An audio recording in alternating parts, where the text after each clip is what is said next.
Walton, Dr. Hams, faculty of the building field of real estate. You too can become one of the millionaires. Before we begin, just a reminder to please silence your cell phones. And we will now have our invocation by Dr. Gavin Hams, Associate Vice President for Enrollment Management and Adjunct Instructor in the College of Business, followed by greetings from President Rick J. Gallo Jr. and Dr. Connie Walton, Provost and Vice President for Academic Affairs. Dr. Hams.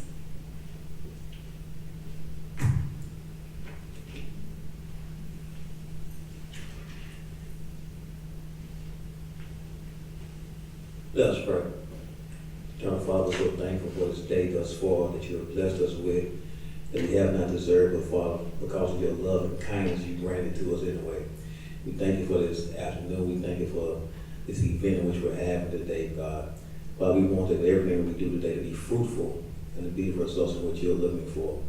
Be with our young people, be with our students today, that they would be able to take advantage of all the opportunities that you have granted them because you are a God of favor.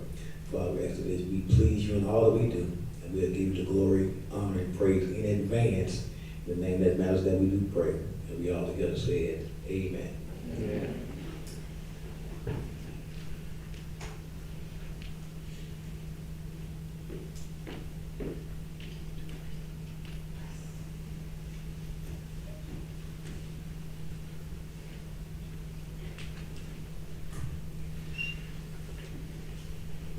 Well, good afternoon, future millionaires. It's so good to see all of you here. You know, and I certainly want to thank our partners from Arizona State and for everyone who has played a part in bringing this program to Grambling State University and providing this opportunity for our students. You know, one of the things that, in my household growing up, my father was always a proponent of buying land. Now, he would sometimes wear some of the holiest pants you can imagine, but he was always looking for the next piece of property to purchase.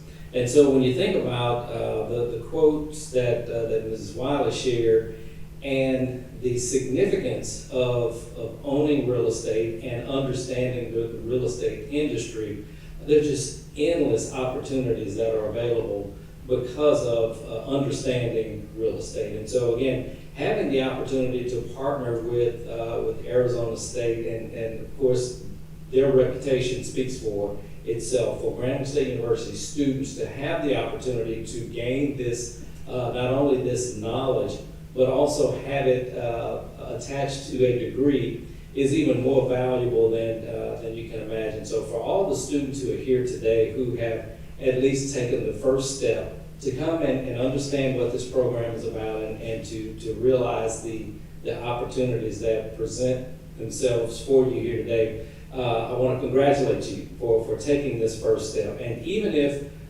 there are individuals, your roommates, classmates, friends, relatives who may not be here today, take this information back to them so that they will understand what an opportunity this is for them to take advantage of here at Grambling State University. So again, to Murphy Cheatham, who is a Grambling alum, and you'll hear from him, and for all of our friends from Arizona State and all who are on this panel today, thank you all for the investment of time, talent, and treasure in making these opportunities available for our students here at Grambling State University. Because here, everybody is somebody. Thank you.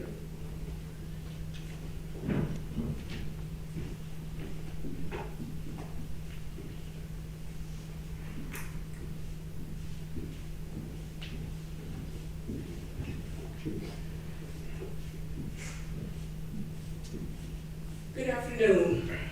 We are excited, as President Gallo indicated, about this partnership, and I want to thank Mr. Cheatham and Dr. Stapp for your commitment to ensuring that this partnership is successful and measuring success by the number of students who enroll in the courses at Arizona State University, complete those courses, and then enter the real estate workforce, whether it's commercial real estate or residential real estate. And as was stated early, earlier, the benefit of having this partnership with Grambling State University is we can ensure that the commercial real estate field is diversified. And so I want to thank the panelists for taking your time out to share with our students your experience in real estate. And the 2 students who are now enrolled in courses at Arizona State University, thank you for sharing your experience thus far. And for the other students, thank you for coming out and really trying to obtain the information that's going to help you identify all the benefits of being in this program. And we look forward that next fall we're going to have about 10, 15, 20 students from Grambling State University who are enrolled in these courses at Arizona State. So thank you all.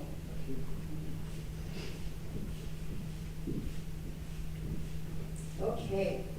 Thank you, Dr. Hams, for blessing our program, blessing this event. And thank you, President Gallo and Dr. Walton, for such warm greetings. So what is the ASU, or GSU, ASU Real Estate Partnership? This partnership grew from a vision of GSU and ASU alum, Mr. Murphy Cheatham II. With 20 years of experience, Mr. Murphy D. Cheatham II has been committed to housing development for numerous cities, regions, and states, managing the financing and development of housing and commercial developments. Mr. Cheatham combines his real estate, master's in real estate with his bachelor's in accounting, along with certifications in the field to create sustainable and robust communities. He began his career as a leader in energy-efficient design developer, managing the multi-million-dollar Galleries at Turney project. He then excelled on partnering with HDR Incorporated, leading the strategic planning of over $300 million in mixed-use real estate in Arizona, Florida, North Carolina, and Texas. With the success of his preceding projects, the City of Shreveport appointed Mr. Cheatham to serve as the Chief of Housing and Business Development in 2010, making him the youngest person to ever hold this position.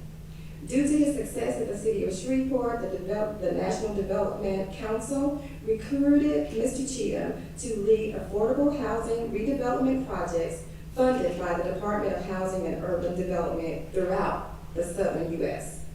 Mr. Cheatham also achieved the role of principal on the $10 million New Market Tax Credit Port Arthur EDC office and a $120 million economic redevelopment Memphis Pyramid project. So students, please welcome alumnus Murphy Cheatham II.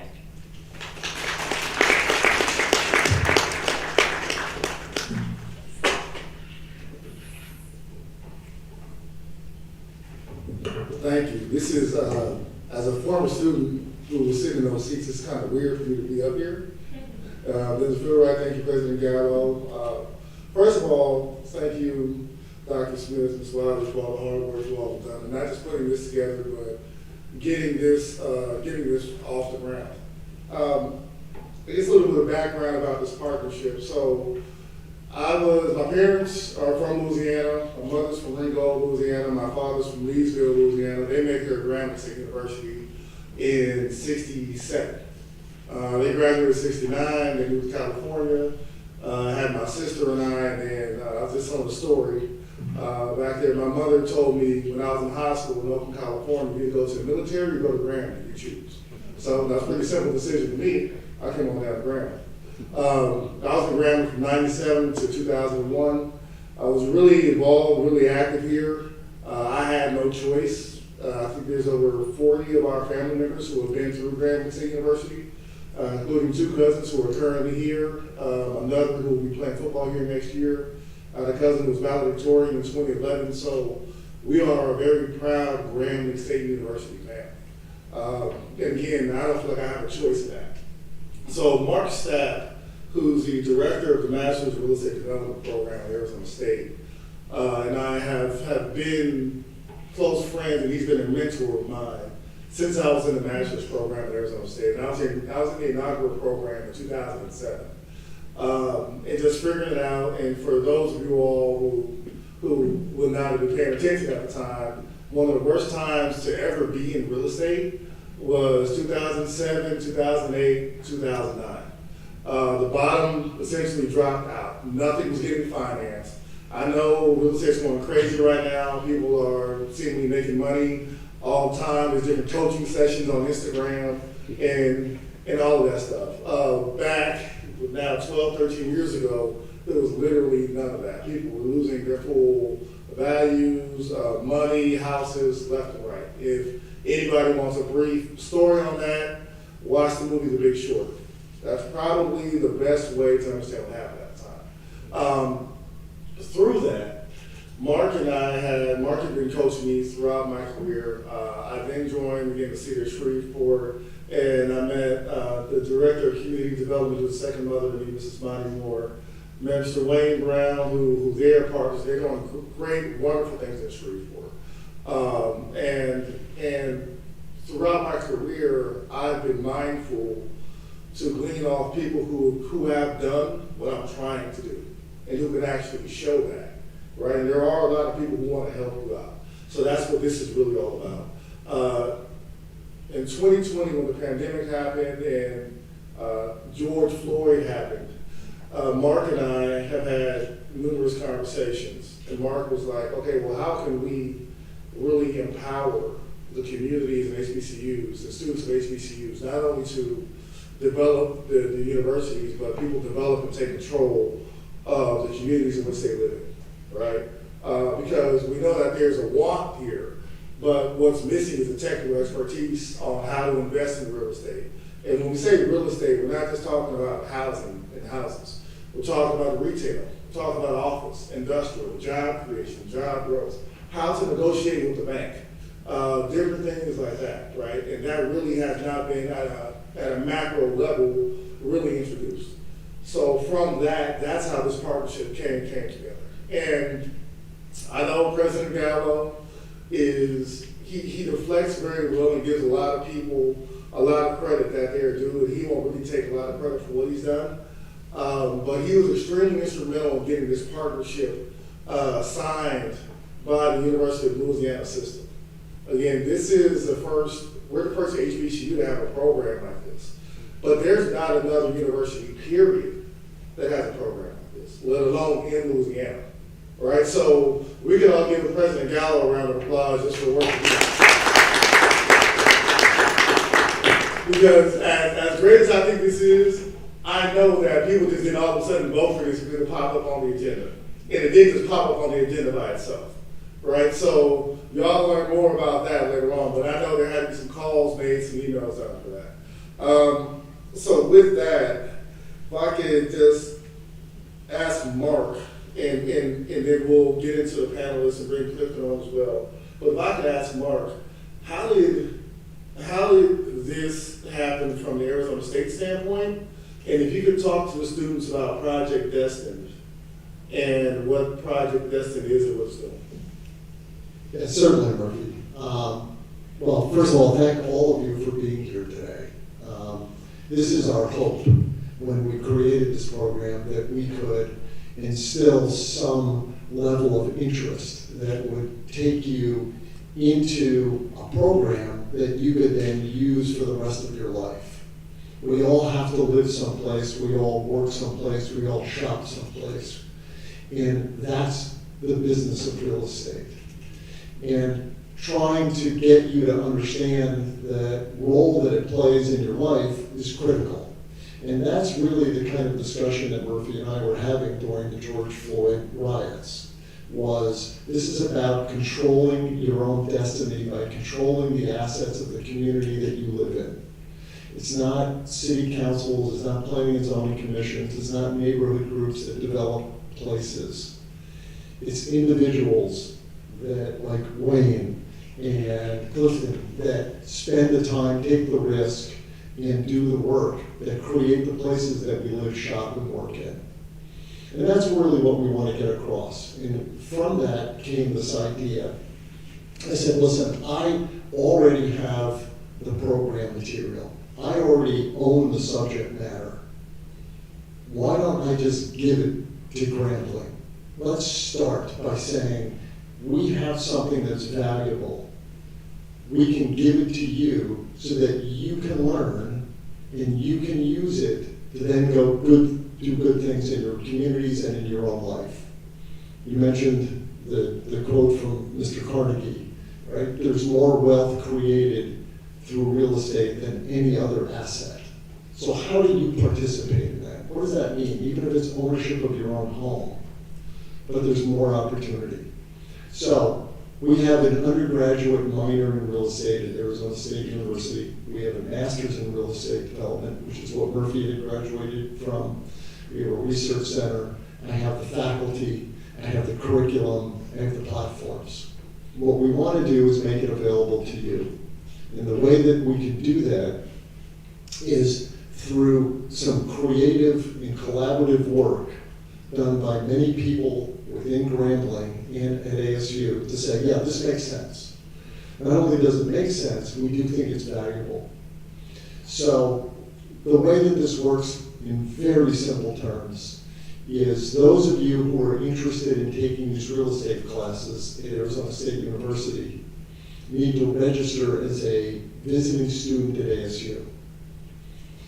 And we have one person, which Susan, you know well, Wimberly Duran, and I think both of our current students know Wimberly. Right? We have a system set up to help you make decisions, to walk you through the process, to register you, to help you become a visiting student at ASU. And then you take the courses virtually, synchronously, when they're offered at ASU. So you don't need to leave Grambling. A little time change problem that we have, ladies, right? But we can work through that. And those credits, when you're done, are transferred back to Grambling. And they go on your Grambling transcript. And so what you're doing is you're using the knowledge platform we have at ASU, transferring that knowledge back to you and then to your Grambling transcript. So you have the classes on your Grambling transcript, and that's where the recognition is. It's providing the opportunity for Grambling to offer a minor in real estate or a concentration in real estate. And we thought that was important because this is about Grambling. It's not about ASU. I just happen to own this material, and I think we can do good things with it. So along with this comes another opportunity called Project Destined. Murphy and I have a friend whose name is Cedric Bobo, and if you want to be inspired by another human being, look up Cedric Bobo's story. He's a really marvelous man. But he has a program which is called Project Destined, and I think we have two of our students that are taking the ASU courses now, and one of them is in Project Destined. So she can speak to the experience directly, but it provides a learning platform that complements what you're learning at ASU. It pays you a stipend, and it provides also a internship opportunity. So it goes beyond simply saying, hey, listen, you can learn this stuff. What it does is it puts you in contact with people that are in the business and begins to provide you with mentorship, internships, and knowledge. And you couple those two things with the classes at ASU, and you come out with a viable, useful knowledge about the business of real estate. It is a good start. My hope would be, sorry, Dr. Kellum, that you then take that and we accept you into the Masters of Real Estate Development program at ASU. And the one thing that Susan and I have been talking about is how we scholarship those opportunities, because that's important, really important to us. We want to try to remove as many of those barriers to entry as we can. The first barrier of entry is knowledge, your understanding of what this is and our ability to answer questions, and that's why we're here today. I want to thank everybody. Thank you for that. And for that, I think we have our two students, Ms. Patricia Borum and Ms. Kimberly Jackson. If you all would like to come up and just talk about your experience thus far, specifically, and while they're coming up, I'll say that a major difference in when we started marketing this program was people thought that it was getting your real estate license, right? And while that's really important, and you'll hear about that, this is about further defining all real estate. So again, as Mark said, not just where you live, but where you shop, where you go to the movies. the concert venues you go to, the office buildings, the industrial warehouses where Amazon ships all of your stuff that you order on Amazon. All of that is real estate, and all of that in its individual sector is a multi-billion-dollar industry. And there's a lot of ways to participate in a multi-billion-dollar industry where you can make a lot of millionaires, and again, in a multi-billion-dollar industry. So I'm not sure which one wants to speak first, but more than welcome.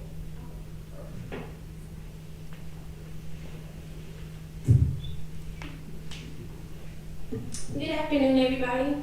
My name is Kay Trisha Borum. I am a mass communications major, minoring in marketing. I am also a student of the REA Fundamentals course at ASU University, and I am also a project destined intern. I believe it's my job to give y'all a little bit of information as far as my perspective, as far as my journey with real estate.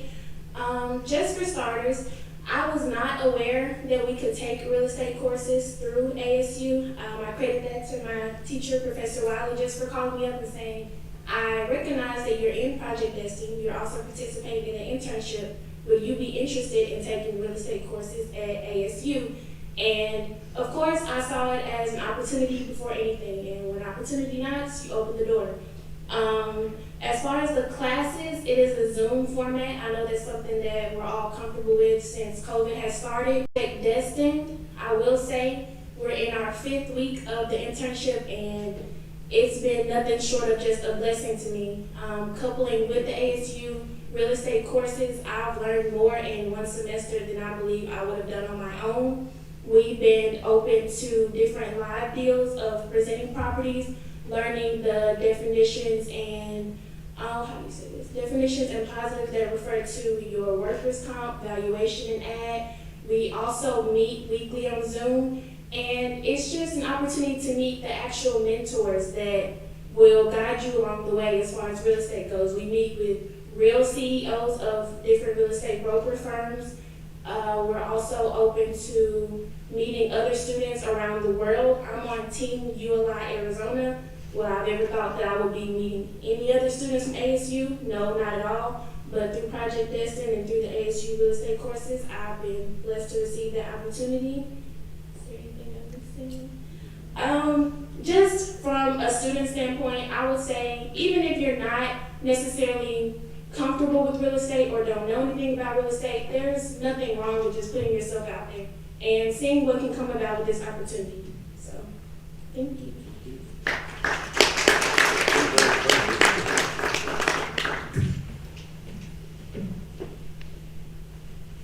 Hello, everybody. I'm Kimberly Jackson. I'm from Little Elm, Texas. I'm a senior and I'm a business management major. I joined, I'm sorry, I didn't join, but I enrolled in this course because I knew I always wanted to be a part of real estate. And my original plan was just to graduate and then take a real estate course online. But then this opportunity presented itself and I thought it was perfect to take it. My favorite thing about this course is probably the administration. They're very helpful, especially since it is a Zoom course. It was kind of hard getting it on my schedule. It was hard to enroll in the course because of my Grambling schedule.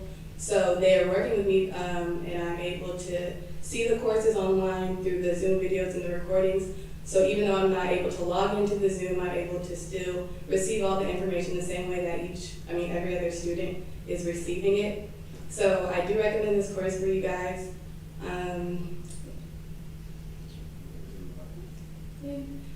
That's it for me. Thank you, guys.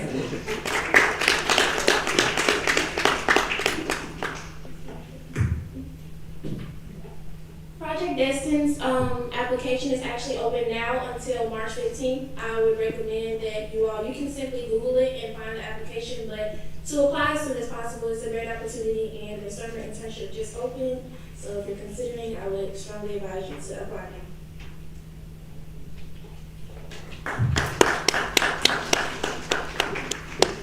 So let me say something, that we promised Cedric that we were coming to Grambling and that we were going to fill one cohort with all Grambling ASU students. Now we want 2 cohorts, which means we need all of you people to go look at this. Yeah.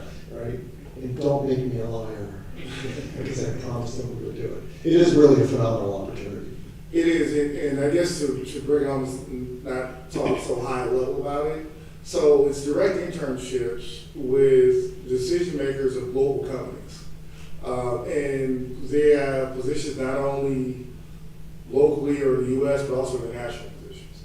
And then again, you're in a competition to where at the end of the semester, we don't like marking this, but at the end of the semester, it's a $500 stipend. So you're really getting paid to learn how to make money, right? That's probably pretty much the easiest way I can put it. And you're talking to people that other people are trying to find different ways to get contact with. And you're getting put in contact with the actual industry decision makers. Not the representatives, not the gatekeepers, but the actual people who are actually making the decisions.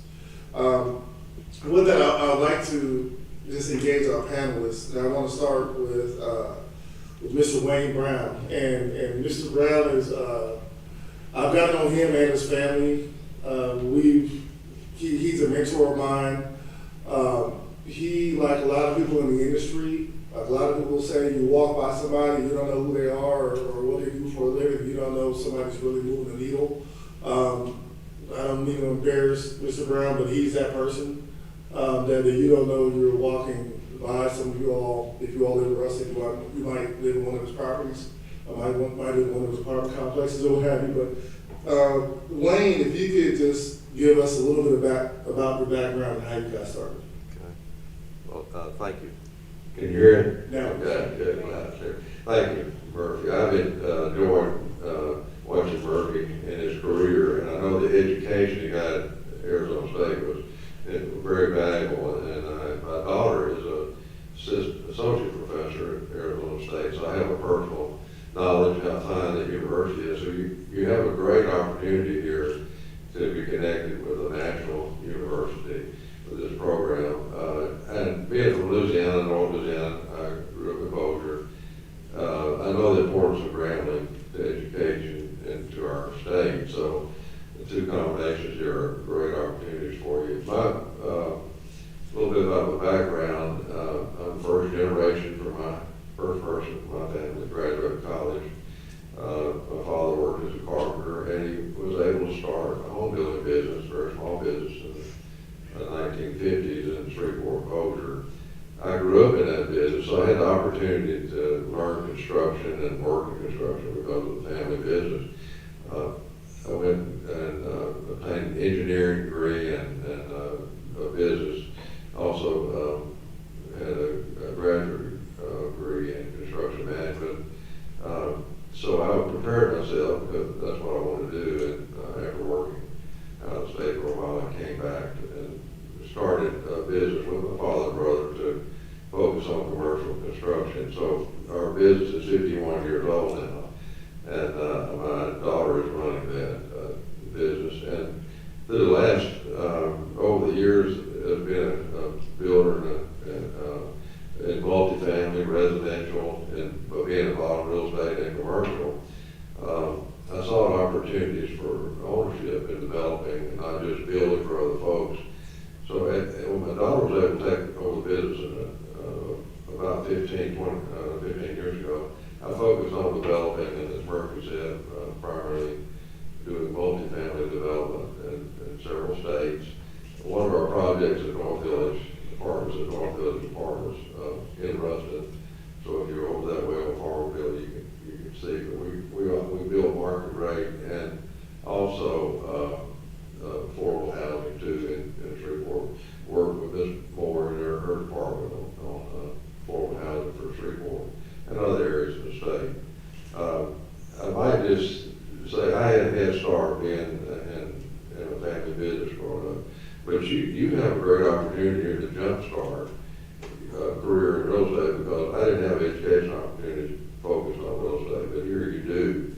And the other thing I'd like to just say is that, I think there are a lot of companies that would invite the opportunity to have you an intern with them, the employment opportunities. Real estate has such many avenues to it in it that you can be in property management, you could be in appraisal work, you can develop multifamily, develop single be a landlord, and it is, as I agree with what's been said here, it is a good way to create value and equity that you can enjoy your career and pass on to your family too, if you choose. So, any other questions? Yeah, would you mind, so how many doors do you and your firm currently own as far as, we say multifamily, we mean apartment complexes. So how many doors do you all currently own in multifamily? We have between, with including what we have in pipeline, about 3,000. Yeah, so about 200 here, 3,000 units. or in Ruston. Okay. And several apartment complexes, Freeport, South Louisiana, Alabama. So, and then we have affordable home projects in Freeport too, a number of those. so talk about, and you mentioned, I'm going to put you on the spot. With your growing construction company, do you all have any internship opportunities or any job opportunities? So I would certainly think so. I've been impressed with the students in the program now, and I think that if we don't have one, then we have a lot of contacts that I think would help direct, and so yes, I think it could certainly help in many possible ways.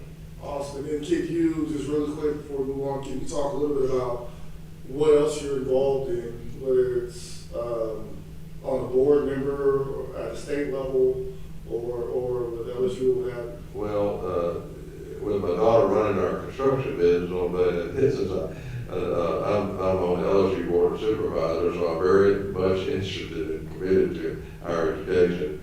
I'm also the vice chair of the Committee 100 for the state, which is Economic Development Group, and that's we're very much committed to education in that area too.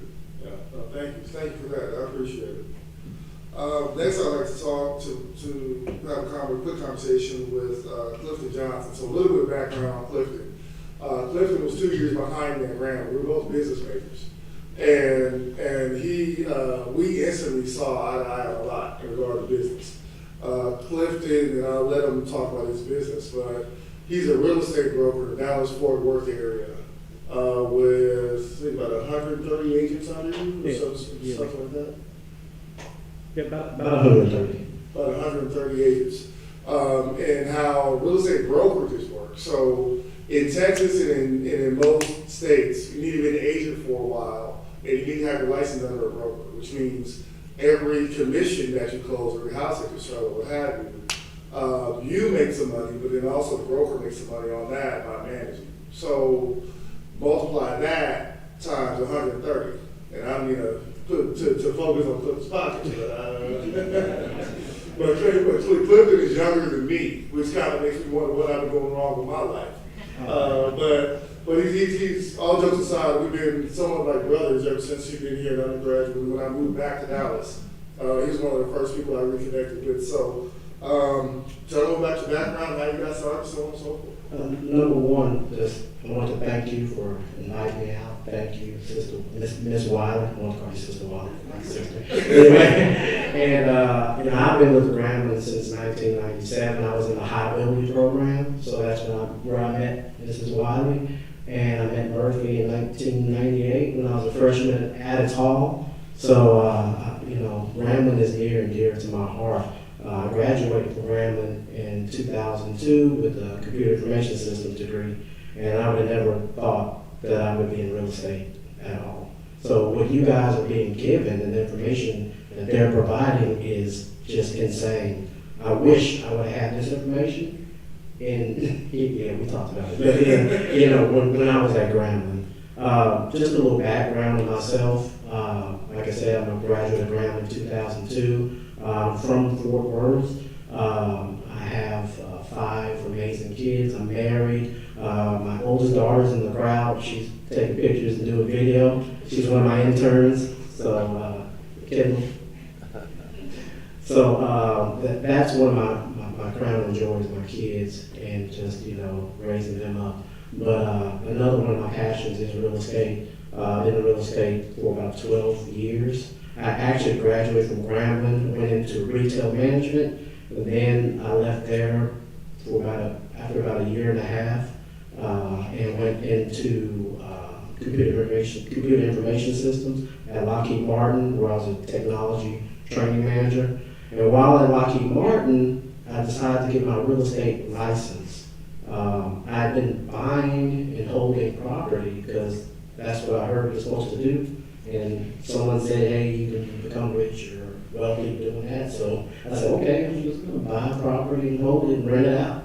So trial and error, 2004, I bought my first property, bought a second property in 2005, in 2006, bought 2 more. So I just slowly accumulated property while working a corporate job. And then decided to get my real estate license because I saw how much money my real estate agent was making off of me. So I was like, okay, he didn't do that much work. I found the property and he got paid, $8,000 for this deal. So I can pay myself back and just do that over and over. Right now I have 22 properties. I have him beat. He only has 3,000. So I have 22 right now. And I'm trying to move into that development field. I own a small construction company. We haven't built anything yet, but that's coming. And I own a property management company where I used to manage over 60 doors. Now I only manage my own properties because of the business model that I'm at right now, my brokerage. And I own a small real estate company called Titan Realty Group in the Dallas-Fort Worth area. And I'm one of the #1 agents in the state of Texas, in the top 1%. Yeah, and again, he's big modest. Yeah, definitely. Give him a round of applause. The key thing, and I realized this when I was in my master's program, because we had all these millionaires and billionaires coming and talking to us, right? And so we're sitting there, and I'm trying to figure out how I'm gonna, at the time, finish paying my tuition. And I heard somebody just throw out numbers like $5 million. Yeah, we put out $10 million a year, and so on and so forth. And I raised my hand, like, okay, where am I supposed to start? And they said, well, don't try to do business with us. Do business with each other, right? And you'll create value that way. And that's what this program teaches you to do. Similarly, I'm a partner in a mortgage company, and Clifton and I are actual business partners in transactions in Texas. So it's not like all of a sudden he's doing something and I'm doing something else, and we're just talking back and forth. We're finding out ways to do business with each other, right? And just like you said, he has a construction company. We're looking at another piece of land through a small subdivision together. So there's other ways besides just trying to do business with somebody else, which we do recommend, but there's also ways to do business with each other as well. So Clifton, with that, you kind of alluded to it a little bit. What advice would you give to current students? Since you're probably the youngest one up here. So. Yeah, I'm 42. I was calling him like a good son. But, yeah, what I would say is just be open to the possibilities and be diligent to find out information.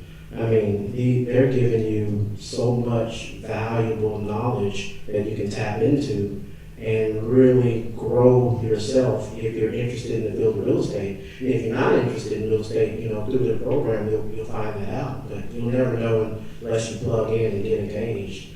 I would just say just really network with other people, one another, get to know people, and just really network within your circle and outside your circle. And make yourself uncomfortable. The more uncomfortable you are, the more you'll grow. Yeah, definitely. Well, if you were my son, it'd be pretty proud. This is a very personal relationship. She's really like a second mother to me. Mrs. Bonnie Moore. There's many things that she taught me about the business. She taught me probably twice as much in life. And one thing that you'll see amongst a lot of successful people is they're extremely modest, extremely humble. They're not going to be the first people to run out and brag about everything that they're doing. 9 times out of 10 in this business, if somebody is bragging and showing you everything they're doing, you might want to think twice about it, right? That's just being honest about the situation. I met Mrs. Moore when I was living in Dallas. Again, it was 08, 09, and the bottom of the market, all real estate had lost a lot of value. Nobody was lending on anything, nothing was moving. And when I was in my master's program, I met a few people that were developing affordable housing. And my biggest question is why? Why when you go to every American city, you have the really high income area, you have the downtown, you have the cool hip area, right, that's being gentrified, and then you have the low income area. Like, why is the low income area the low income area? Right? Why isn't any new housing being developed there? We see it to me. It's not like people don't need housing. Why is there not retail? Why is there not a grocery store in certain areas of the city when we know everybody needs food? Right? Why is every American city, and most cities in the world, why are they that way? And what are we able to do about it? Right? And I met Mrs. Moore, and I was fortunate enough for her to bring me on as Bureau Chief of Housing and Business Development for the City of Shreveport. She's the Director of Community Development for the City of Shreveport. And I'll let her go into, there's not enough time to tell everybody what she does, but I'll let her go into that. One thing I will say is in every major American city, there is a separate department in that city that is in charge of developing affordable housing and making low-income communities better. And they are not only funded by the city, but they're funded by the U.S. Department of Housing and Urban Development. So this is where I'm sorry I took more time in the introduction. Again, she's taught me twice as much about life as she did about the business, but if you could just tell a little bit about yourself, about your background, and what you do. Can you hear me?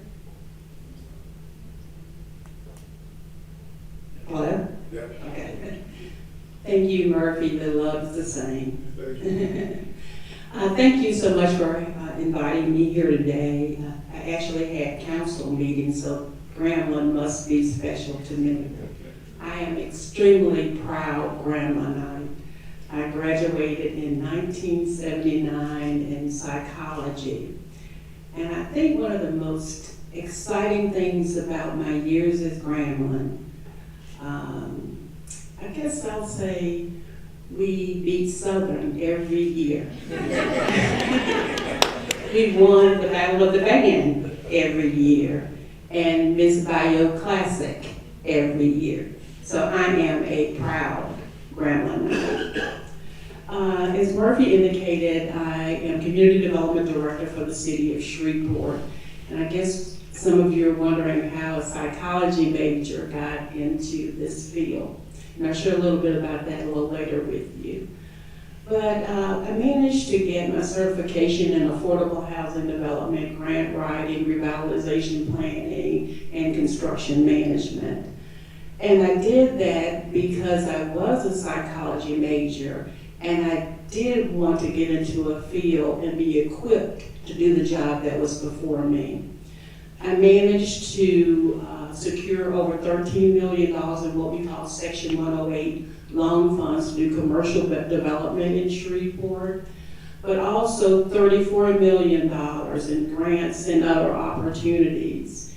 And one of those grants has recently yielded a $120 million development called Choice Neighborhoods. So we're really proud of that, but more importantly, we're proud of what we can impart into the citizens of our community. We fund a gamut of things from housing to social services to workforce development to economic development, and all of that interfaces in some way to make real estate very prevalent in our community. I am also responsible for all the federal, state, and local funds that come into the city. So as you can see, we have a tremendous responsibility, and all that responsibility is very, very important when you're dealing with the lives of people. So I'm really proud of that. Absolutely. And can you go into, I'm going to go a little bit off script, can you go more into how real estate is really about the lives of people and really what you all do for families? Because I think that's at the heart of community development and real estate development. Certainly. I mentioned earlier that my major was psychology, and I actually worked in the lending industry. I worked for a bank for about 10 years. And all of that dovetailed together for me to be able to address real estate in a meaningful way. When I was introduced to the world of real estate, it was at the City of Shreveport as Community Development Director. And as a result of that and being introduced to real estate, I recognized that all of those skills that I had gained from social service to psychology to workforce development to economic development to housing development all came together to address the critical needs of the people of our community. Sure, no, thank you for that. What advice would you give students right now where they are and to get into your industry or just to pursue real estate as a whole? So I'll start by sharing a little quick story with you. When I graduated from Grambling, I thought I was going to move to New York, make $35,000 a year and buy me a Lamborghini. That's what I thought. But the world was different for me. When I got out, I got a whole lot of paraprofessional jobs. And it wasn't until I started working for the City of Shreveport that I realized what my purpose and what my mission was. So I say to you today, you're taking the very first step. I heard somebody say, explore opportunities. A professor at Grambling actually got me a fellowship.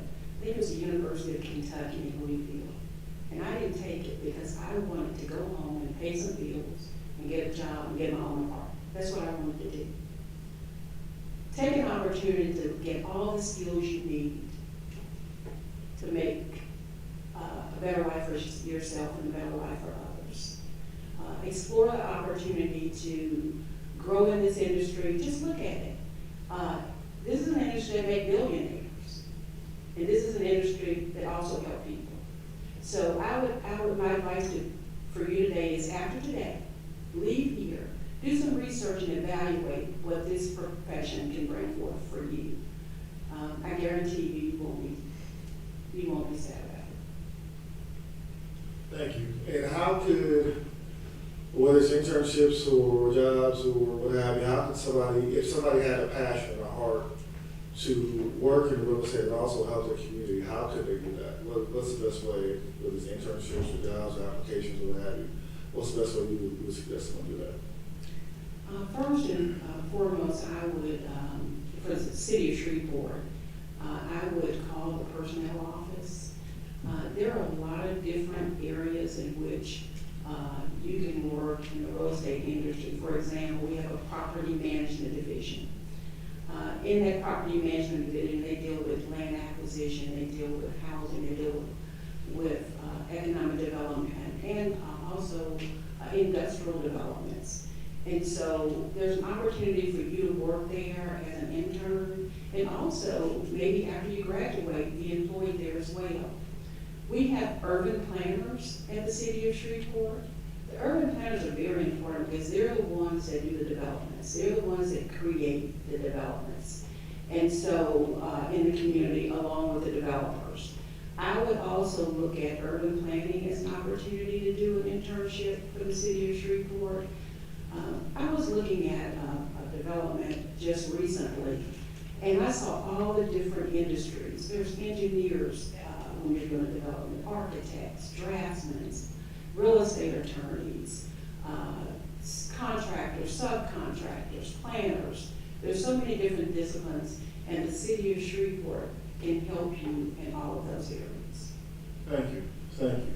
So I see a few students here nodding off. I'm gonna tell a funny story about what happened last night as I get to Mark. So Mark flies into Dallas yesterday at 11 a.m. I meet him at the airport, and we drive into Shreveport. We're staying at the Hilton. So I have a few frat brothers that own a few restaurants that have their own real estate companies and what have you. So I had a frat brother say, "Hey, let's go meet him at this other restaurant I've never been to before, right?" So, seeing me, and then see Mark, you know, that we might have different skin tone. Mike's an older white guy, you know, so we go to the restaurant, and y'all go like this, to the loudest thing possible. We hear an unedited version of City Girls, and not only Drake, but who else was up last night? You're asking me? Yeah, last night. What do with Drake? Future.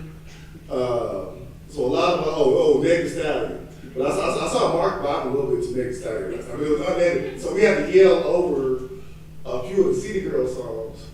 And I know y'all listen to them. I don't know. I'm a little too old for that. But imagine Mark being the only white guy in the hookah lounge. You know, the City Girls last time we were trying to talk real estate. So I thought that would wake y'all up a little bit. Y'all might not get that, but they understand. Mark, and this is the last one, really quick. We know you as a director of real estate. Mark is really on his best behavior. When I was in the master's program, he was not the director.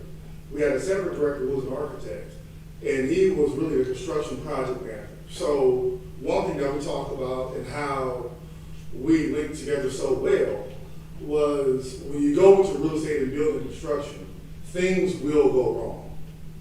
Things don't go as planned. Real estate always takes longer and costs more, right? So when you have people talking about, oh, I want to build this, I want to build that, and we'll figure out the money at the time, real estate always takes longer and costs more. So Mark, can you go over your background, the non-education background, and the highlight about what you've done and where you've done it, so people know you're not just talking about it, but you've actually lived it as well. First thing I want to say is, last night was like, where's Waldo? Okay, it was pretty obvious I was the odd man out, but every single one of those people was incredibly welcoming, warm, thoughtful, and you know what? Both people, we actually went to another place. Yeah, it was with that shop too. That was I had about that. Yeah, He said he was showing street me. boards, so I Yeah. But, you know, both of those places were created by somebody who saw the real estate opportunity, and particularly the daiquiri. It was a daiquiri factory or yeah. So this is a person who also had purchased a couple of other properties in the area. Area's dead without what's going on there. He opened up a breakfast place. We had breakfast there this morning. Yep. Excellent. That's how you change a community. Is the foresight, in fact, you know, back to what you were talking about, which is this is about people. Real estate is a social science, and it's understanding what people need and want, and then determining how you provide a physical space for it. And this building, the university, is all about real property somehow. So that was a perfect example of seeing what we're talking about in action. Yeah. In a place that's now being changed because of the action of these two people. So anyway, my background, I have an undergraduate degree in environmental studies in urban design, and I started out in the planning field, right? They're doing land development planning. And I was trying to figure out why in God's name people were making the decisions they were doing. And so I went back to school at ASU and I studied urban economics. And came out of urban economics program and became the managing director of the largest real estate advisory firm in the Southwest at the time. And I was dealing mostly with institutional clients, corporations, institutions, Fund Fleming's Boys Home in Omaha, places like that. Very interesting work. I had clients. I interrupt you just to explain. So when it says corporate institutions, so how many people have heard about GEICO or the different insurance companies or what have you, right? How many of you all know that the insurance companies know about how many people are going to get into accidents, so they know they have set aside the money that they're going to pay out towards accidents. The rest of that money, they invest in corporate real estate. So the rest of that money, they finance the skyscrapers and office buildings and what have you that you guys see downtown. That's where a lot of that money comes from. But that's called capital markets, right? Nothing happens without capital. So part of learning this business is understanding where the money comes from. You're talking about low-income housing tax credits, bringing other kinds of money. So anyway, I had a client, and the firm I was with got sold, and I didn't want to go to work and do that. So I moved into the ownership side of the business and began doing work across the U.S. I was doing consulting work across the U.S. Now I'm doing work as an owner. And that's really where I learned the ownership side of this business. So I tell people I went from being a producer of services to the business to being a consumer. And I did that for 5 years when I had 5 kids, and I got tired of being on a plane, but developed about 2.5 million square feet of retail, made the largest single acquisition of a commercial property in Toronto, developed 5-story walk-ups at King and Charter Street in Toronto, bought an office building in Nassau, Bahamas, and renovated it, bought 2 million square feet plus of corporate real estate that a desk manufacturer owned in North Carolina, and took them to a bankruptcy. Did a whole bunch of really interesting things like that. And then I decided to go off on my own. And I left and started an investment company and a home building company simultaneously. So the home building company bought the lots that I created in the investment company, disposed of the land to them for that. Sold it in 1998, and then went back to Stanford Graduate School of Business.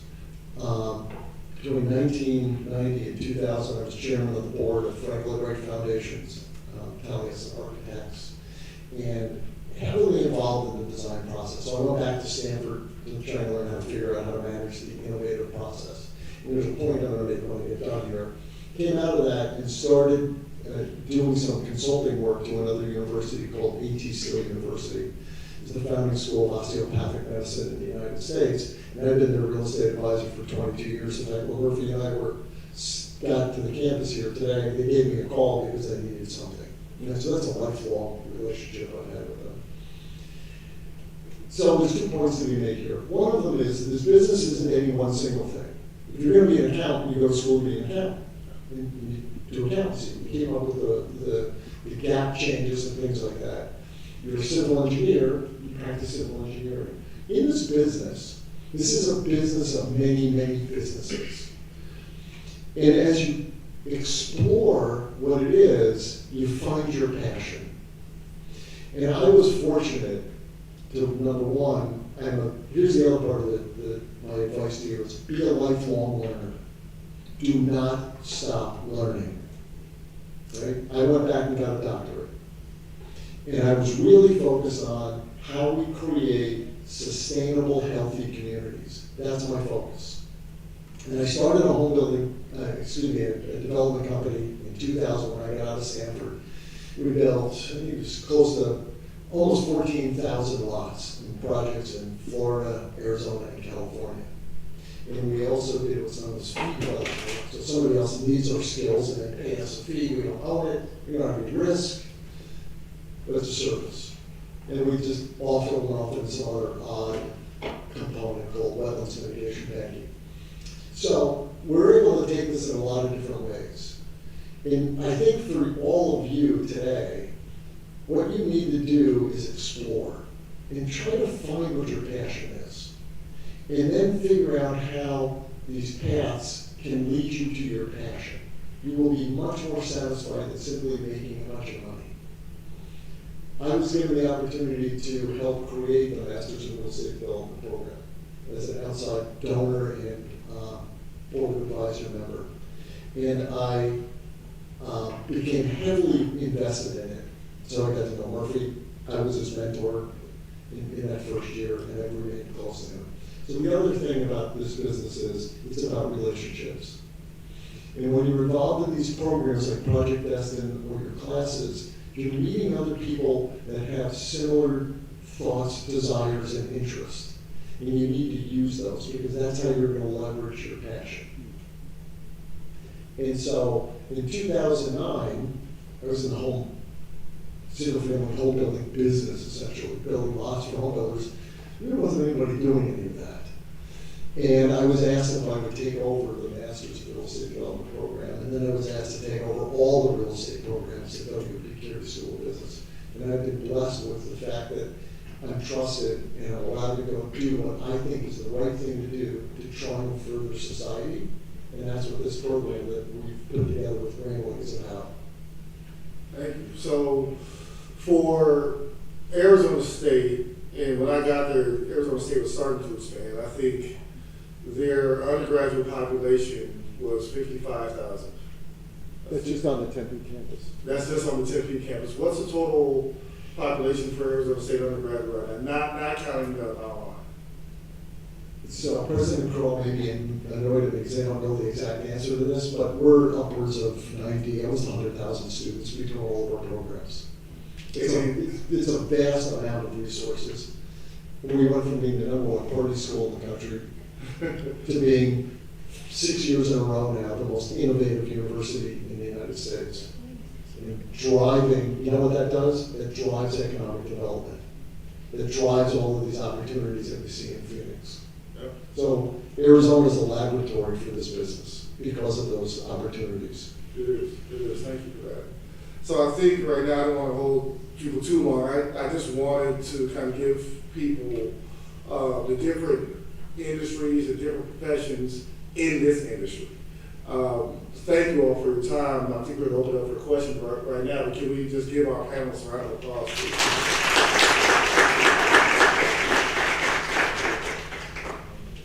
Does anybody have any questions or, so raise your hand. Yes, sir. My question is, what's Stapp? Yes, sir. During the real estate crisis, what happened to the minority people in the real estate business? How much damage was that? Say one more time for me, please. During the real estate crisis of the 90s and so forth, what happened to the minority that were in the real estate business? I think they were affected like everybody else, but probably more so. It is, and this is what Murphy and I started talking about. One of the things, being the program director at ASU, that I've been greatly frustrated by is the fact that the industry lacks diversity. And how do we create more opportunity for people from underserved communities and people of color? It's critical, I think, for not only for the business, it's critical for society. And they get disadvantaged, and it's harder for them to find the opportunities. And that's unfortunate, and that's what we're hoping to be able to change here. It happened again, it happened in the savings and loan crisis, it happened again in the housing crisis of 2006, 7, 8, 9. So those who had control over their own destiny fared better. And this is a matter of trying to build that resiliency to those kinds of shocks. They're going to happen. But you have to learn how to, I can't tell you anybody really anticipated the housing crisis. However, if you knew how to think about what was going on, you were probably better able to deal with it. It may not be perfect, you may still have been hurt by it, but it builds resiliency. I can give you a personal example of what happened. So the question for those who didn't hear is, what happened to the minorities during the real estate downturn, right? And what Mark said is, if you were your own decision maker, and if you were empowered for yourself, and you knew how to see real estate, you knew to protect yourself against what was going to happen in the economy. The economy goes up and down. For instance, I was in the master's program, and I saw the bubble about the first residential real estate period. I didn't know it was going to be like the Big Short. For those who don't see the Big Short, I didn't know it was going to be a global financial crisis. But I knew to sell I had 4 properties at the time. I sold my properties at the time. Part of me wish that I would have kept them and just written them out. But I sold my properties at the time, so I got out of the market.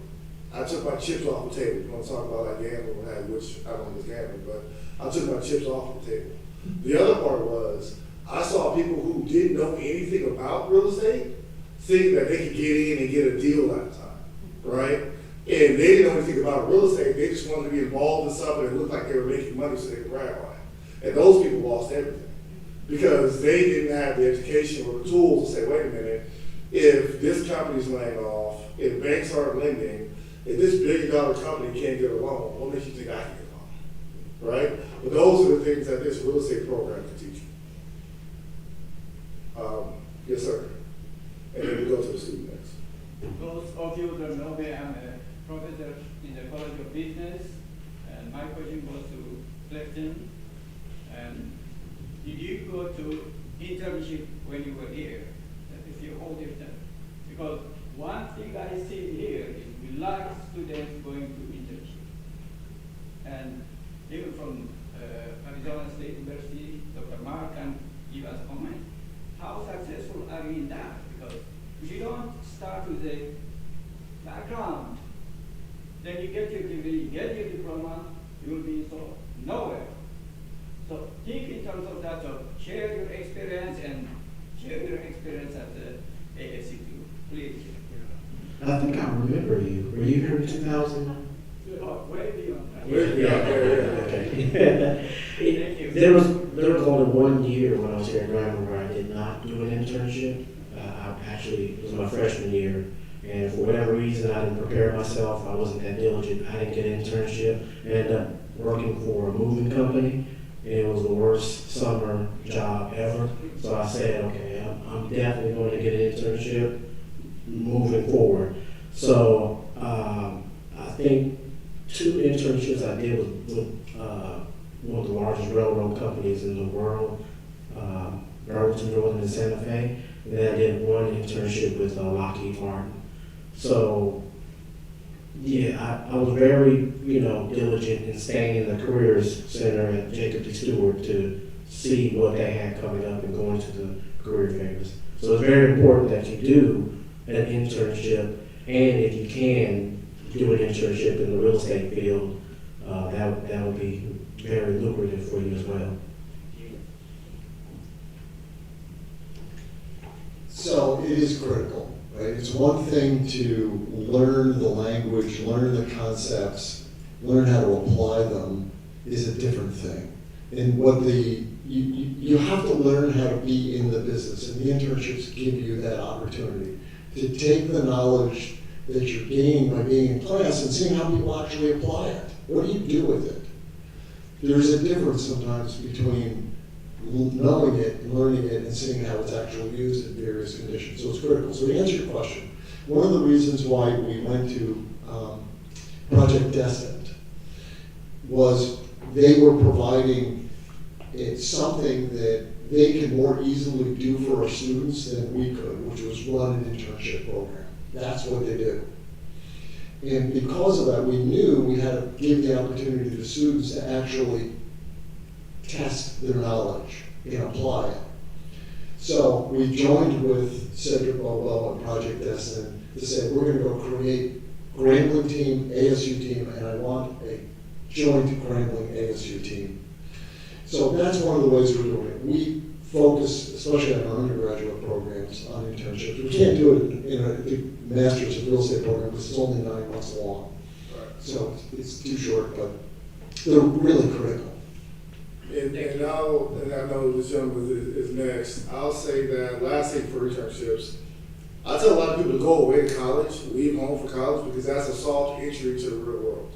I would say the same thing for internships.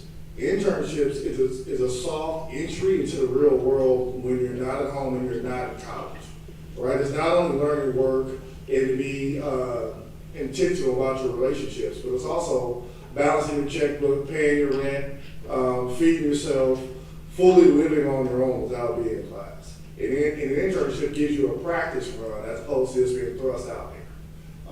And that's just from an objective personal standpoint. I had an internship at State Farm, Illinois, and I was an accounting major, and I hated accounting, and I hated being in the office, but I realized that in my internship, so that's why I chose something else. Gentleman back here.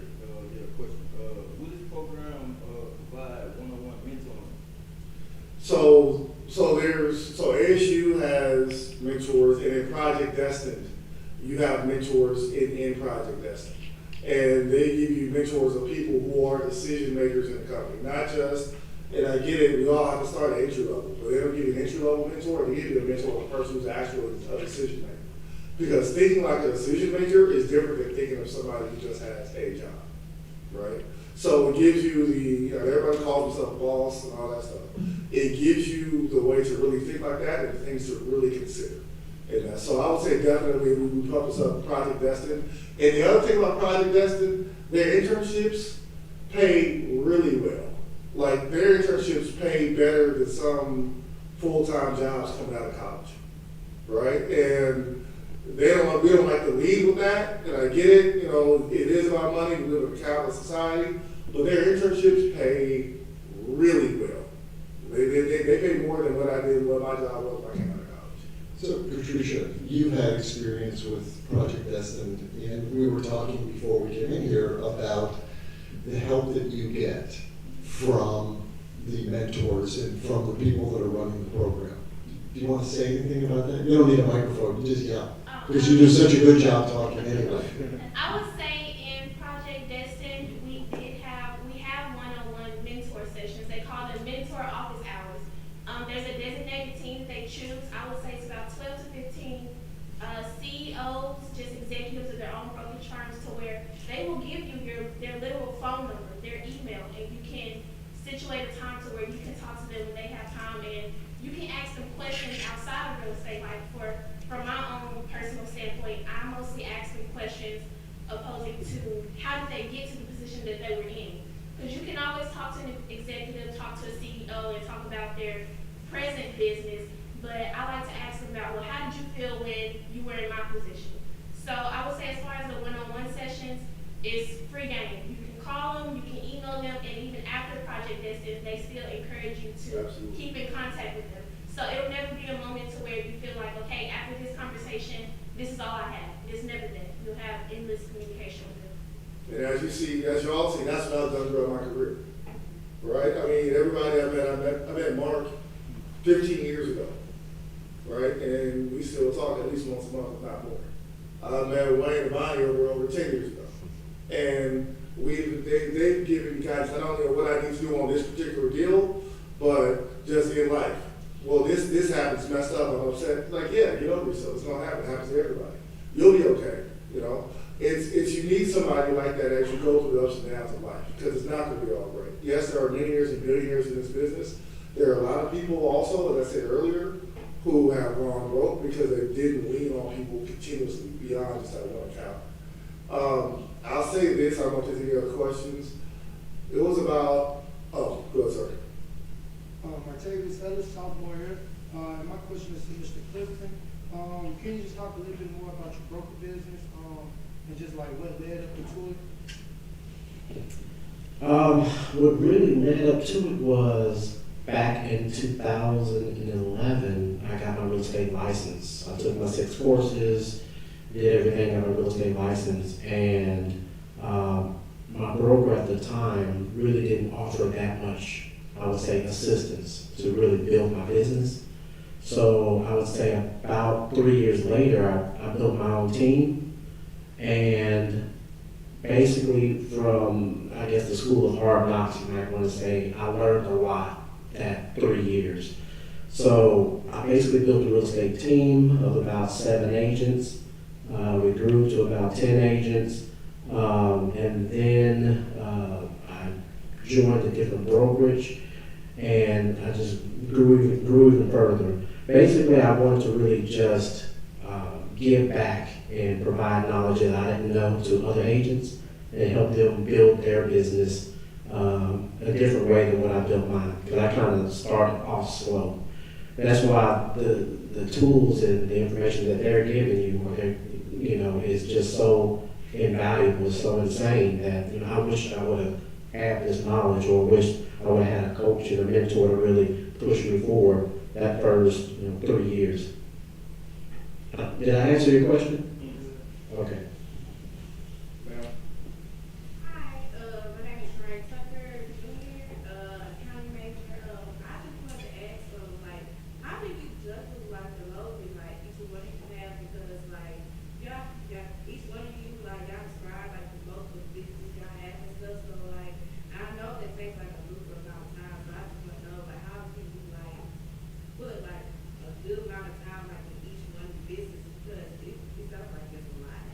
I'm going to direct that answer to, it is a lot. I'm going to direct that answer to Mr. Bobby Moore, because She not only manages budgets and develops real estate, she also has to manage political relationships, hyper-political, so that's 3 jobs in itself just by trying to do one thing. I'm not gonna put you on the spot to get you in trouble with city council or anything, but just, if you could.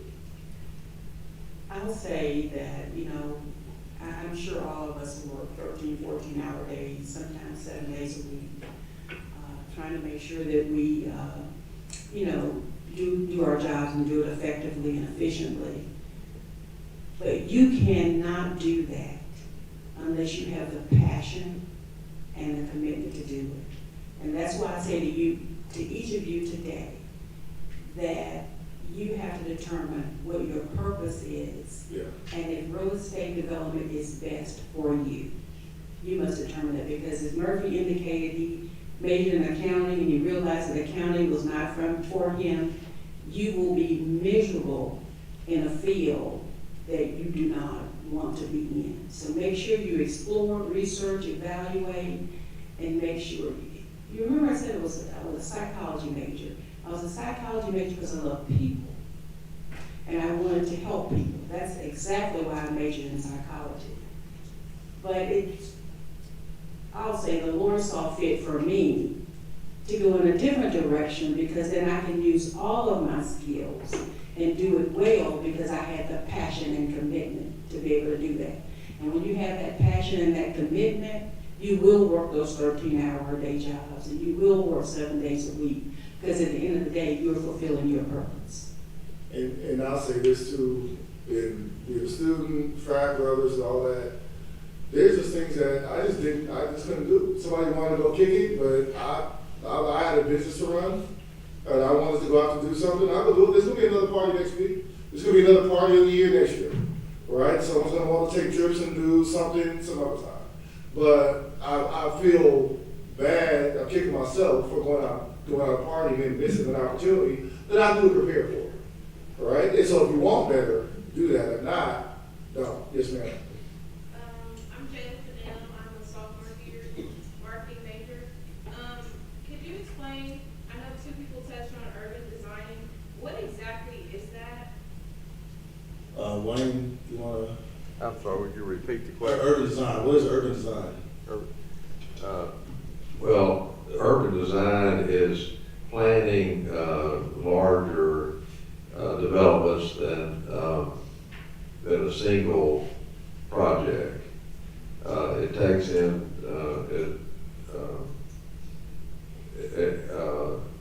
the community around it, has been mentioned here by Ms. Moore and others, I believe.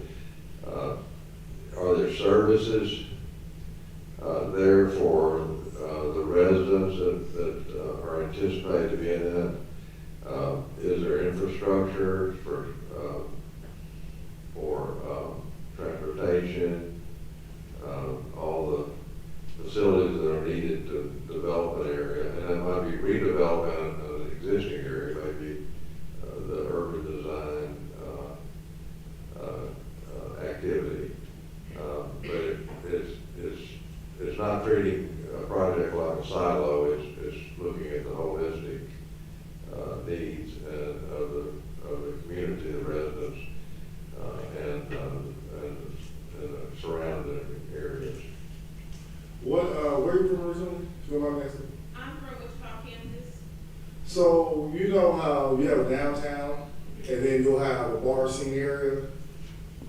So that didn't happen by mistake. So the urban planning of that city decided, okay, well, in this part of town, we're going to allow buildings to be 100, 200 feet tall. They designed that district strictly for downtown. In the other area, you might go, this bars, walking, and shopping, what have you. That's what they call a retail overlay, or overlay. So you design that area strictly for the bars and the shopping and so on and so forth, right? Similar to the Walmart, it would have you down on I-20, where in Ruston we have the retail and the restaurants and all the shops. The city determined the retail area is going to be right there. And the urban designer is the person who designed that and determined that. I learned about urban design the hard way. I bought a fourplex in Fort Worth, Texas, a couple of years ago, very close to downtown Fort Worth. And the city told me that we did not want any more multifamily in this area. So you're gonna have to turn that fourplex you just bought into a warehouse or demolish it. I purchased it, I put a new roof on it, and I was trying to get the electric and things turned on. And I learned the hard way that they did not want that in this area. And a lot of times it's important to do your research before you purchase land or property and intend to develop it. Sure. So there's several different disciplines that you typically might employ for a real estate development project.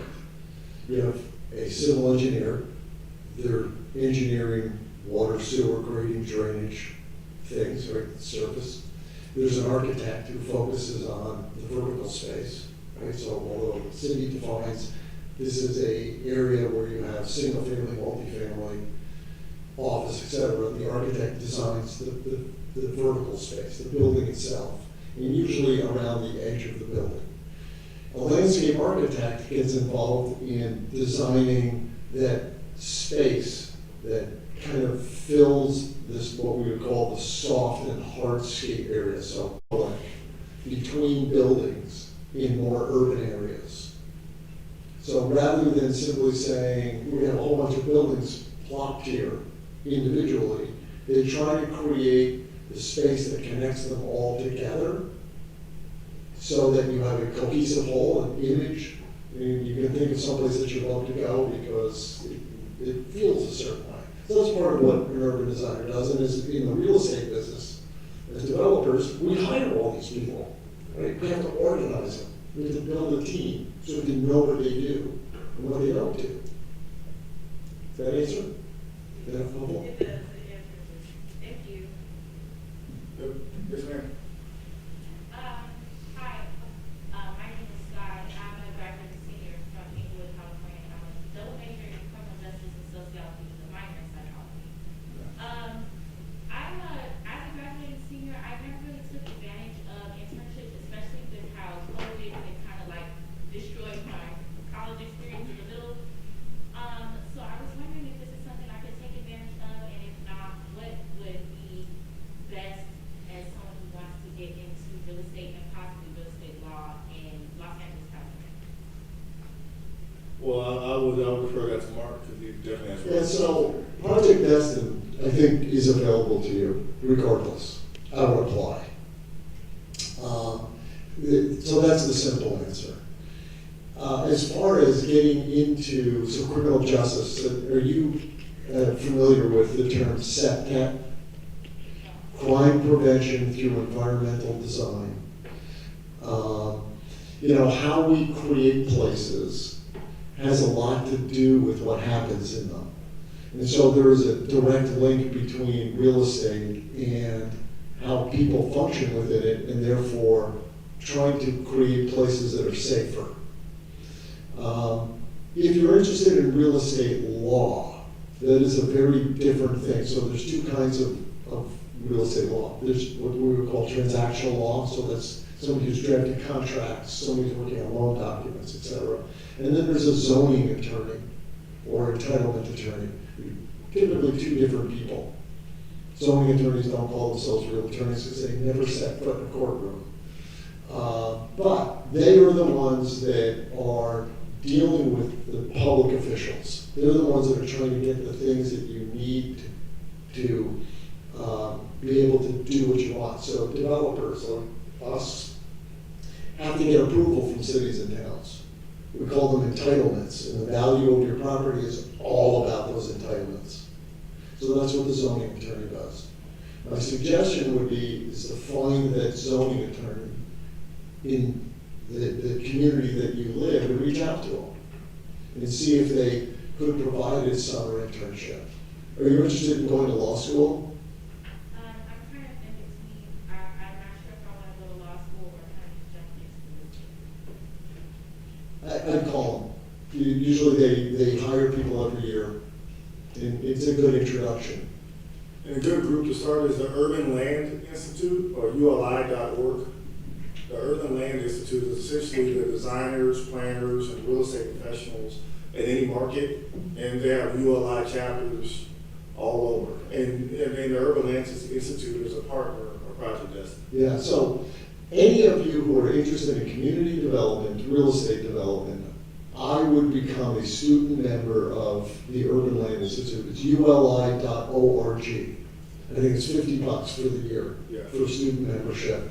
It's a fabulous engagement in the business itself, and it connects you to a whole bunch of other people in such a way that if you move, so you're gonna go back home.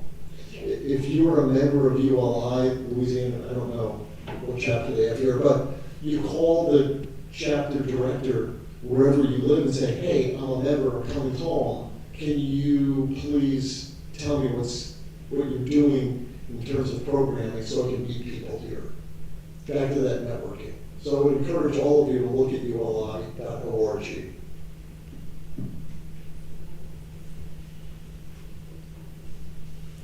All right, and last question, yes, ma'am. Hi, my name is Estelle Johnson. I'm a marketing major and senior. My question is, what is the time frame of enrollment to completion with the ASU courses?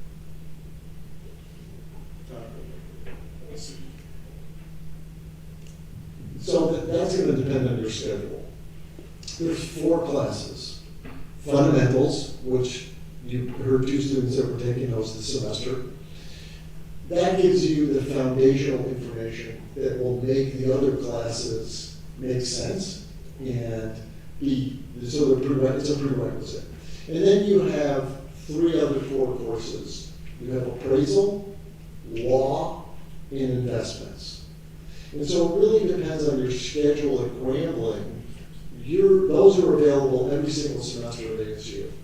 So if you were like super ambitious, you can get this all done in 1 academic year. But it depends on what else you're doing, right? So there is a trade-off here for you. It's possible. You can take 1 semester and be done in 2 years. Yes, ma'am. Are they available during the summertime too, or just the semester? Unfortunately, right now, they're only available in the fall and spring semester. Yes, ma'am. Okay, so, like, what would you say is the difference between just taking like an online real estate class and enrolling in this program? Like, you know, like the time difference, like you say that, you know, like you learn more in this program than you would in, So, as I understand the question, so the difference is, and there's a bunch of real estate classes being offered all over the place, right? So I would look at who's teaching it in that institution, right? And especially right now, with a lot of people call themselves real estate gurus and classes, 9 times out of 10 they're teaching you real estate investing and flipping houses, as opposed to defining real estate in all the different ways you could make money and have a career in real estate. So if it's just 1 class by itself because you're interested in it and you might see, well then that's what you want to do, that's what you want to do. But if you want to explore a career in real estate and you don't know where in that career you want to go, then I would suggest this program. And Dr. Watt?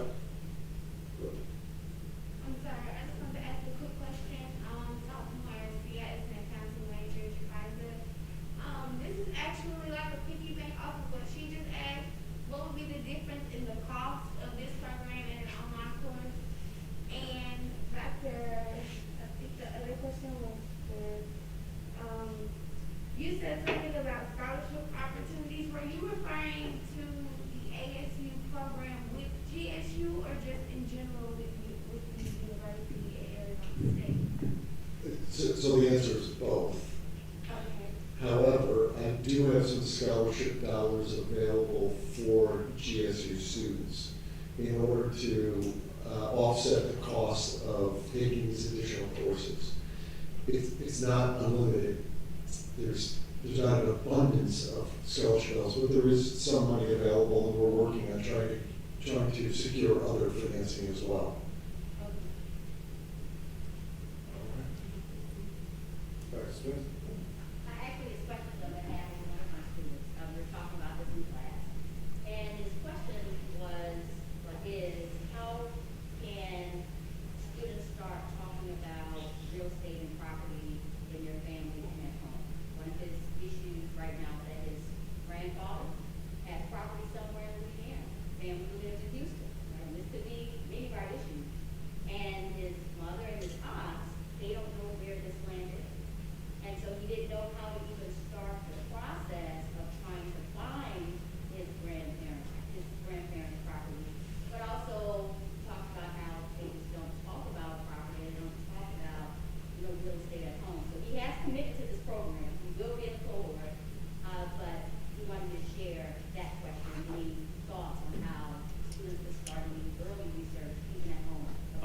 would share that with Ms. Moore, because she has been a leader in Louisiana in just that topic.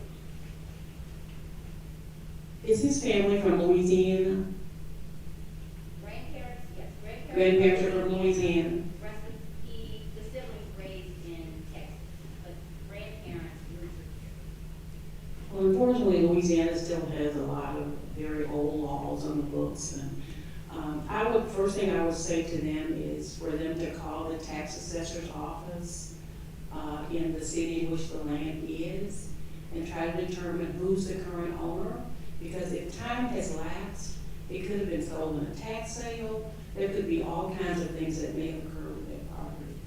This is very passionate for me because I think minorities don't do enough estate planning, they don't plan enough for when they're going to die or leave this earth. We have so many cases where they didn't file successions and the land is now gone into adjudication or something else and it's lost. There was a family who's actually had 500 acres of land and thought they were going to benefit from the Haynesville Shale, but the property had been sold at tax sale 15 years earlier. So it's very important that you ensure that the taxes are paid every year. In Louisiana, if you don't pay your taxes in 3 years, they have the right to sell that property, do different things with that property. And so, and in 5 years, you may not have any recourse as a result of that.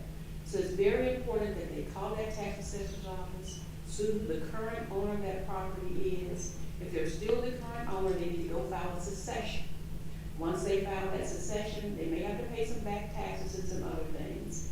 But that would be what I would advise them to do today. And a succession may be a little expensive, but it will be worth it to keep the family property. And a succession is essentially everybody in the family line. So this is an issue throughout our communities of color throughout the U.S., right? Grandmama's house, grandma and grandfather had a house, somebody passed on, either the family left and the house was abandoned or somebody moved into the house, but they didn't put the house in their name, right?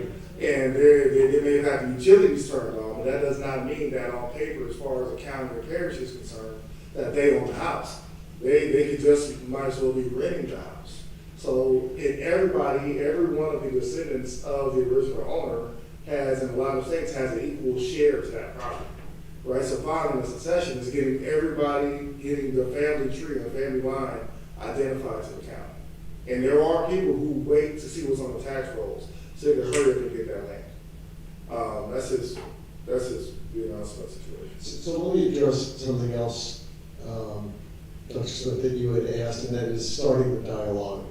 I think the best way to start the dialogue is to start it amongst yourselves. Right? Because that then gives you something to take home. And you take it home and you start asking questions. And you become a resource to your own family at that point. Right? That becomes really important.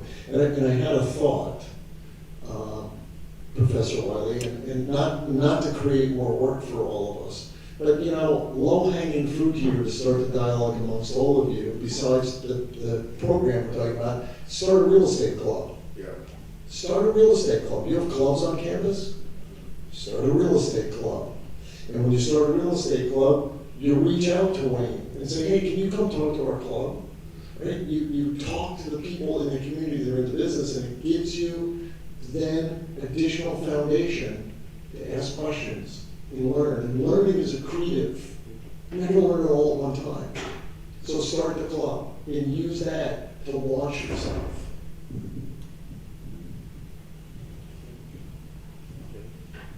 I think that is it. Thank you so much. Next, we're going to talk about steps to enroll and then closing remarks. Okay, students, let's give our panel, let's give this. Thank you so much for just all of the invaluable knowledge, the information, sharing your experiences. And a couple of words that stuck with me are, just finding your purpose, Ms. Moore. making sure that we do our research, making sure that you do your research, students, and then figuring out the paths that can lead to your passion. So make sure that you do your research and that you will become one of those millionaires. Okay? So how do you enroll in the real estate fundamentals class in the fall? Because I know we'll have some students who are going to enroll. Please send me an email at wileysb@graham.edu, and I will walk you through the process.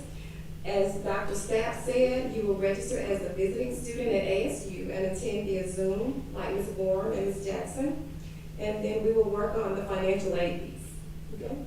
All right, so how many students, just by attending this session, how many of you are interested in enrolling in a real estate course in the fall semester? Okay, awesome. Give yourselves a hand. That's wonderful. Yes. Yes. Okay, so please, my email address is Wiley, W-I-L-E-Y, S is in Susan, B is in boy, @graham.edu. Please email me as soon as you can so that we can begin the process of you enrolling in the fall semester at ASU. I'm so excited. This is awesome. This is awesome. Yes, it's awesome. Okay, so at this time, Mr. Cheatham, do you have any closing remarks or did you? Yeah, can y'all hear me okay? Do I need to get up? We do. All right. So thank you. Yeah, so I'll say this. It was a few years ago. I was really, really frustrated. Just with my career, with everything that was going on in life, and I was calling pretty much everybody on this stage and a few other people. And I know some really, really wealthy people.